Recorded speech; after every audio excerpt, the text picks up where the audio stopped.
It was the day before the Passover festival.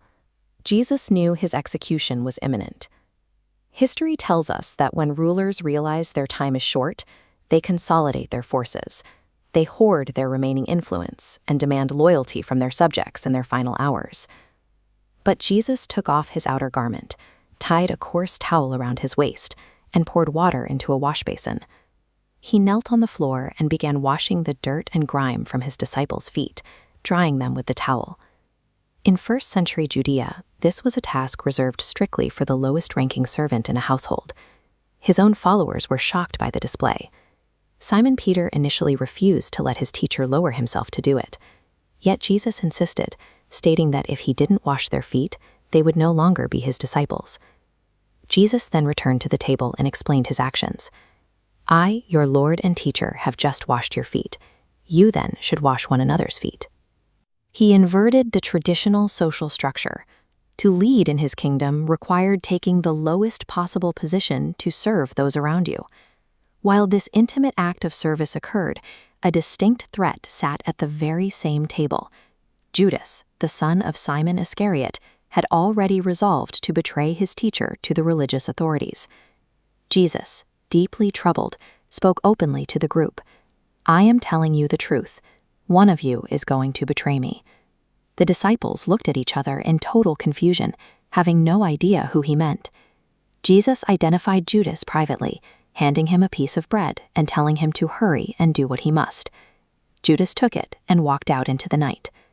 Immediately after the traitor left, Jesus issued a directive to the remaining men. "I give you a new commandment. Love one another. As I have loved you, so you must love one another." He knew the man who shared his food was setting a lethal trap. Yet, at the very moment the betrayal began, Jesus focused on teaching his remaining followers how to treat one another. He directed their attention toward love, even as his own life was being signed away.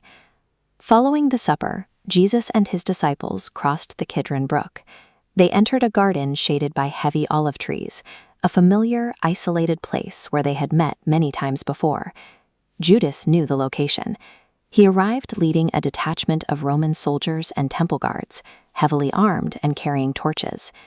Jesus stepped directly toward the mob and asked, "Who is it you are looking for?" They answered, "Jesus of Nazareth." Jesus simply replied, "I am he." At these words, the armed men involuntarily moved back and collapsed to the ground. Panic set in among the disciples. Simon Peter drew a sword and struck the high priest's slave, Malchus, severing his right ear.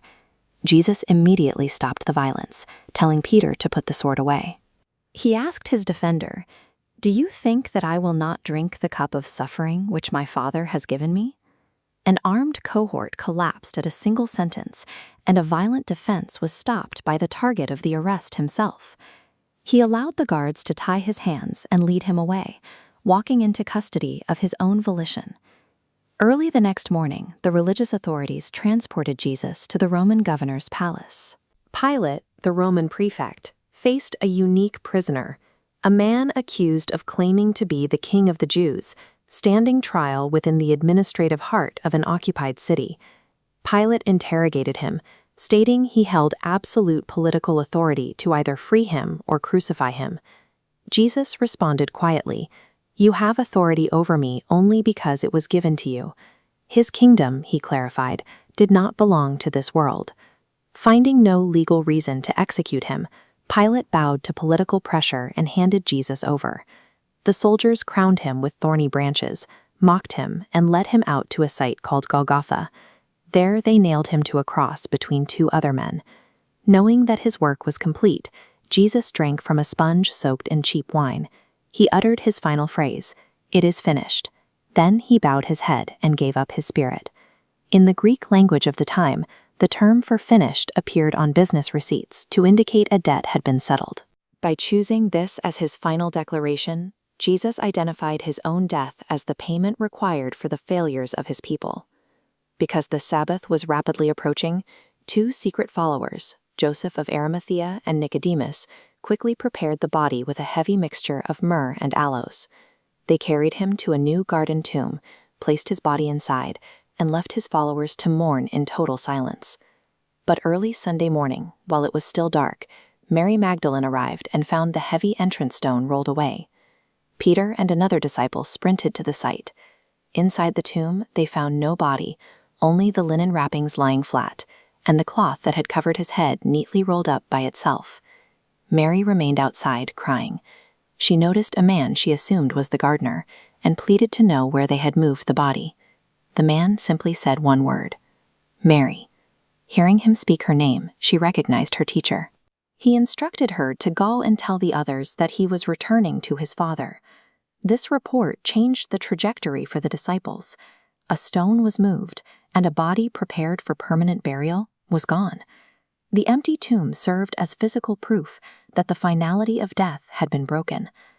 Later that Sunday evening, the disciples huddled together behind locked doors, terrified of the authorities.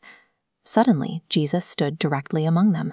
He offered peace and held out his hands and his side, showing them the physical wounds from his execution. One disciple, Thomas, was absent. He refused to believe it unless he could physically place his fingers in the nail scars. A week later, Jesus appeared again. He looked directly at Thomas and invited him to reach out and touch the wounds. Thomas simply replied, "My Lord and my God." Jesus accepted his recognition, but he expanded the scope of his message far beyond that small room. He asked Thomas, "Do you believe because you see me? How happy are those who believe without seeing me?" These records were written specifically to document the historical details of his life, his death, and his resurrection. The evidence is laid out clearly. Recognizing the facts of what happened in Jerusalem leaves every person with a choice of how they will respond to the man who walked out of the grave.